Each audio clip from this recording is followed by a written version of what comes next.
வணக்கம் நண்பர்களே! நான் உங்க சம்பத். நீங்க பார்த்துட்டு இருக்கிறது Adobe தமிழா. இன்னைக்கு நாம Illustrator யூஸ் பண்ணி இந்த மாரி ஒரு சிம்பிளான ஆரஞ்சு டிசைன் எப்படி பண்றதுன்னு பார்க்கலாம். நீங்க நம்ம சேனல்ல இப்பதான் முதல் தடவ பார்த்துட்டு இருக்கீங்கன்னா, மறக்காம சப்ஸ்கிரைப் பண்ணிட்டு பாருங்க. இப்போ டிசைன் ஸ்டார்ட் பண்ணலாம். First as usual document create பண்ணிக்கலாம். ஃபைல்ல போயிட்டு நியூ கிளிக் பண்ணிக்கிறேன். தென் யூனிட்ஸ் மில்லிமீட்டர்ல வச்சுட்டு 210 mm ஹைட் 210 mm குடுத்துட்டு கிரியேட் குடுத்துக்கிறேன். இத பண்றதுக்கு நமக்கு 2 கலர் தேவைப்படும். இப்போ M கிளிக் பண்ணி ரெக்டாங்கில் மார்க்கர் டூல் எடுத்துட்டு ஜஸ்ட் ஒரு பாக்ஸ் கிரியேட் பண்ணிக்கிறேன். இந்த மாரி ரெக்டாங்கில் டிரா பண்ணிட்டு அண்ட் இதே ரெக்டாங்கில் ஆல்ட் ஹோல்ட் பண்ணி டூப்ளிகேட் பண்ணி இங்கே ஒன்று வச்சுக்கிறேன். அண்ட் இதோட கலர்ஸ் பார்த்தீங்கன்னா நம்மளோட ஸ்வாட்சஸ் பேனல்ல இருந்தே இந்த ஆரஞ்சு கலர் சூஸ் பண்ணிக்கலாம். ஸ்ட்ரோக்காக நமக்கு அப்ளை ஆயிருக்கு. ஸோ அந்த ஏரோ கிளிக் பண்ணிட்டு ஸ்ட்ரோக்கை டெலிட் பண்ணிடலாம். அண்ட் அடுத்து அதே மாதிரி பார்த்தீங்கன்னா ஸ்ட்ரோக் அதில் கேன்சல் பண்ணிட்டு ஃபில்ல கிளிக் பண்ணிக்கிறேன். இப்போ நம்ம செலக்ட் பண்ணோம்ல, இதுக்கு பக்கத்தில் இருக்க இந்த ஆரஞ்சு கலர் செலக்ட் பண்ணிட்டு இதை டபுள் கிளிக் பண்ணி ரொம்ப லைட் கலராக அந்த மாதிரி சூஸ் பண்ணிக்கலாம். நீங்க கூகுள்லேருந்து இமேஜ் எடுத்து அதில் கூட கலர் பிக் பண்ணிக்கலாம். ஸோ இந்த 2 கலர் தான் நம்ம மெயினாக யூஸ் பண்ண போகிறோம். இது நம்ம இந்த மாதிரி கார்னரில் வச்சுட்டு Ctrl+2 போட்டு லாக் பண்ணிக்கலாம். தென் இப்போ நமக்கு சென்டர் பாயிண்ட் வேணும். அப்போ தான் நமக்கு அலைன்மெண்ட் பண்ணுறதுலாம் ஈஸியாக இருக்கும். ஸோ அதே மாதிரி M கிளிக் பண்ணி ரெக்டாங்கிள் மார்க்கர் டூல் எடுத்துட்டு இந்த கார்னர்லேருந்து இந்த கார்னர் வரைக்கும் ஒரு பாக்ஸ் இந்த மாதிரி ட்ரா பண்ணிக்கிறேன். தென் டிரான்ஸ்ஃபார்ம் பேனலில் வித்தில் போயிட்டு டிவைடட் பை 2 கொடுத்துட்டு என்ட்ரு கொடுத்துக்கிறேன். இப்போ Ctrl+R போட்டு ரூலரை ட்ராக் பண்ணி கரெக்டாக இந்த இடத்துல வச்சுக்கலாம். அண்ட் அடுத்து இதே ஷிஃப்ட்டை ஹோல்டு பண்ணி வெர்டிகலா ரொட்டேட் பண்ணி டாப்ல வச்சுக்கலாம். இதையும் அதே மாதிரி கீழே வரைக்கும் ட்ராக் பண்ணிட்டு இதோட ஹைட்ல வந்து டிவைடட் பை 2 போட்டுக்கலாம். இப்போ ரூலர் வச்சா நமக்கு சென்டர் பாயிண்ட் பெர்ஃபெக்ட்டா கிடைச்சிரும். இப்போ இந்த 2 ரூலரையுமே செலக்ட் பண்ணிட்டு Ctrl+2 போட்டு லாக் பண்ணிக்கிறேன். அடுத்து பார்த்தீங்கன்னா லைன் டூல் எடுத்துக்கிறேன். தென் சென்டர்ல கொண்டு போயிட்டு ஆல்ட்ட ஹோல்டு பண்ணி கிளிக் பண்ணி ட்ராக் பண்ணேன் அப்படின்னா நமக்கு சென்டர்ல இருந்து 2 சைடுமே அழகா எக்ஸ்பேண்ட் ஆகும். ஸோ உங்களுக்கு எந்த சைஸ் வேணுமோ அந்த சைஸ் இந்த மாதிரி எக்ஸ்பேண்ட் பண்ணிக்கோங்க. அண்ட் இதுக்கு ஸ்ட்ரோக் கலர் பார்த்தீங்கன்னா நம்ம பிளாக் கலர் கொடுத்துக்கலாம் இப்போதைக்கு. இதை நம்ம சும்மா ரெஃபரன்ஸ்க்கு தான் டெலீட் பண்ணிடுவோம் கடைசியா. இந்த லைனை இப்போ 45 டிகிரிக்கு ரொட்டேட் பண்ணணும். இதை சென்டரா வச்சுட்டு இந்த லைனை கிளிக் பண்ணிட்டு ரொட்டேட் டூல் கிளிக் பண்ணிக்கிறேன். Shortcut key R. கிளிக் பண்ணோன்னே பார்த்தீங்கன்னா எனக்கு இந்த மாதிரி ஒரு ஆப்ஷன் வந்துடும். ஸோ இதை ஜஸ்ட் ட்ராக் பண்ணி கரெக்டாக இந்த மாதிரி சென்டரில் வச்சுக்கிறேன். தென் ஆல்ட் ஹோல்டு பண்ணி அதை கிளிக் பண்ணேன் அப்படின்னா இப்போ ஆங்கிள் ஆல்ரெடி 45 கொடுத்து வச்சனால 45 டிகிரிக்கு அழகாக ரொட்டேட் ஆயிருக்கு. ஸோ இப்போ 0 கொடுத்துட்டு ஜஸ்ட் டேப் ப்ரெஸ் பண்ணேன் அப்படின்னா திருப்பி அகைன் இந்த மாதிரி வந்துடும். ஸோ உங்களுக்கு எவ்வளோ வேணுமோ அவ்வளோ ரொட்டேட் பண்ணிக்கலாம். 45 கொடுத்துட்டு நான் டேப் கொடுத்தேன் அப்படின்னா இந்த மாதிரி ரொட்டேட் ஆகிடும். ஓகே கொடுத்தேன் அப்படின்னா ஒரிஜினல் நமக்கு போயிட்டு அந்த ஒரிஜினல் தான் இந்த மாதிரி ரொட்டேட் ஆகிடும். ஸோ அந்த மாதிரி ஆகாமல் காப்பி அப்படின்னு ஒரு ஆப்ஷன் இருக்கும். இதை கிளிக் பண்ணீங்க அப்படின்னா ஒரிஜினல் அப்படியே தான் இருக்கும். ஜஸ்ட் காப்பி எடுத்துரும்.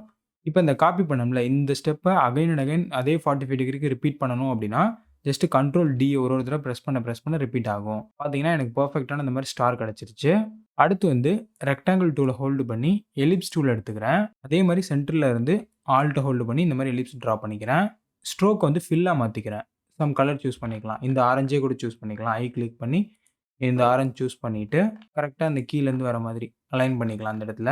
இப்போ இந்த ஆரஞ்சை வந்து இந்த லைனுக்கு கொண்டு போகும்போது எனக்கு இதுவும் ரொம்ப டச் ஆகக்கூடாது. கொஞ்சம் கேப் இருக்கணும். ஸோ அதை எப்படி கண்டுபிடிக்கிறதுனா இந்த ஆரஞ்சை கிளிக் பண்ணிட்டு ரொட்டேட் டூல் எடுத்துட்டு சென்டர் பாயிண்ட்டை இங்கே வச்சிங்க அப்படின்னா இதுக்கு தான் ரொட்டேட் ஆகுமே தவிர அடுத்தடுத்துக்கு ரொட்டேட் ஆகாது. ஸோ இந்த லைன்ஸுக்கு ரொட்டேட் ஆகணும் அப்படின்னா லைனோட சென்டரில் தான் வைக்கணும். ஸோ இந்த பாயிண்ட்டை ட்ராக் பண்ணி லைனோட சென்டரில் ஷிஃப்ட்டை ஹோல்டு பண்ணி இங்கே வச்சிடுறேன். இப்போ ஆல்ட்டை ஹோல்டு பண்ணி ஒரு கிளிக் பண்ணேன் அப்படின்னா நமக்கு அந்த ரொட்டேட் ஆப்ஷன் வரும். இப்போ இந்த ப்ரிவ்யூ எடுத்து பார்த்தீங்கன்னா உங்களுக்கே தெரியும். நமக்கு டச் ஆகிற மாதிரி தான் இருக்குது.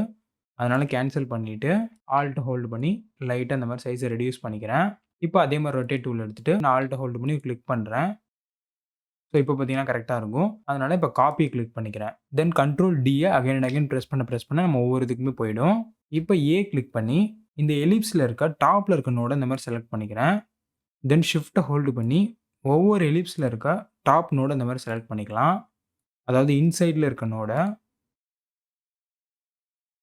இந்த மாதிரி இன்சைடில் இருக்க நோடை செலக்ட் பண்ணிவிட்டு ஸ்கேல் டூலை டபுள் கிளிக் பண்ணிங்கன்னா யூனிஃபார்ம் நான் யூனிஃபார்ம் 2 ஆப்ஷன் வரும். இதில் யூனிஃபார்ம் வச்சுட்டு 100 கொடுத்து டேப் கொடுத்து பாருங்கள். ஸோ நமக்கு ரெடியூஸ் ஆகுது. அப்போ நமக்கு உள்ளார வரணும், மேலே வரணும் அப்படின்னா நம்ம அதை ரெடியூஸ் பண்ணணும். ஸோ 20% கொடுத்து டேப் கொடுக்குறேன். இது பார்த்தீங்கன்னா பர்ஃபெக்டாக இருக்குது. இன்னும் கொஞ்சம் கூட நம்ம இன்க்ரீஸ் பண்ணிக்கலாம். ஒரு 10% கொடுக்குறேன். தென் ஓகே கொடுத்துக்கலாம். இப்போ நமக்கு உள்ளார இருக்க லைன் மேல் தேவையில்ல. ஸோ இது எல்லாத்தையுமே செலக்ட் பண்ணிவிட்டு டெலீட் ப்ரெஸ் பண்ணிக்கலாம். இதை நீங்கள் அகைன் அட்ஜஸ்ட் பண்ணாலும் பண்ணிக்கலாம். ஸோ அதே மாதிரி ஏ கிளிக் பண்ணி இந்த எல்லா நோடையுமே செலக்ட் பண்ணிக்கலாம். ஷிஃப்ட்டை ஹோல்டு பண்ணி தென் ஸ்கேல் டூலை டபுள் கிளிக் பண்ணிவிட்டு இப்போ பார்த்தீங்கன்னா 10% கொடுத்தா நமக்கு எந்த அளவுக்கு ரொம்ப ஒட்டிடுது பாருங்கள். ஸோ இந்த அளவு வராமல் ஒரு 25% கொடுத்து பார்ப்போம். இந்த மாதிரி ஒரு 30% கொடுத்துட்டு ஓகே கொடுத்துக்கிறேன். ஓகே இப்போ பார்த்தீங்கன்னா பர்ஃபெக்டாக இருக்குது. ஸோ இது எல்லாத்தையுமே செலக்ட் பண்ணிட்டு Ctrl+G போட்டு குரூப் பண்ணிக்கிறேன். தென் அகைன் எலிப்ஸ் டூல் எடுத்துகிட்டு ஷிஃப்ட்டை ஹோல்டு பண்ணி ஒரு இத விட ஒரு பெரிய எலிப்ஸை ட்ரா பண்ணிக்கலாம். அண்ட் இதோட கலர் பார்த்தீங்கன்னா, கிளிக் பண்ணி இந்த கலர் சூஸ் பண்ணிக்கிறேன். தென் இதையும் நம்ம அலைன் பேனல்ல இந்த மாரி horizontal and vertical center align பண்ணிட்டு, கண்ட்ரோல் ஷிஃப்ட் ஓப்பன் பிராக்கெட் குடுத்து ஃபுல்லா பின்னாடி கொண்டு போயிரலாம். நம்ம இவ்வளோ நேரம் அது இது பண்ணதுக்கான ரீசன் பார்த்தீங்கன்னா, ஸோ இந்த இடத்துல இந்த கேப் வந்து ஈவனா வரக்கூடாது. இங்க ஈவனா வருது. அண்ட் இந்த இடத்துல பார்த்தீங்கன்னா, அப்படியே கொஞ்சம் கொஞ்சமா எக்ஸ்பேண்ட் ஆயி அழகா இந்த மாரி கர்வா வந்துரும்.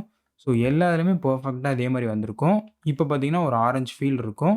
இப்ப இது எல்லாத்தையுமே செலக்ட் பண்ணிட்டு, கண்ட்ரோல் ஜி போட்டு குரூப் பண்ணிக்கலாம்.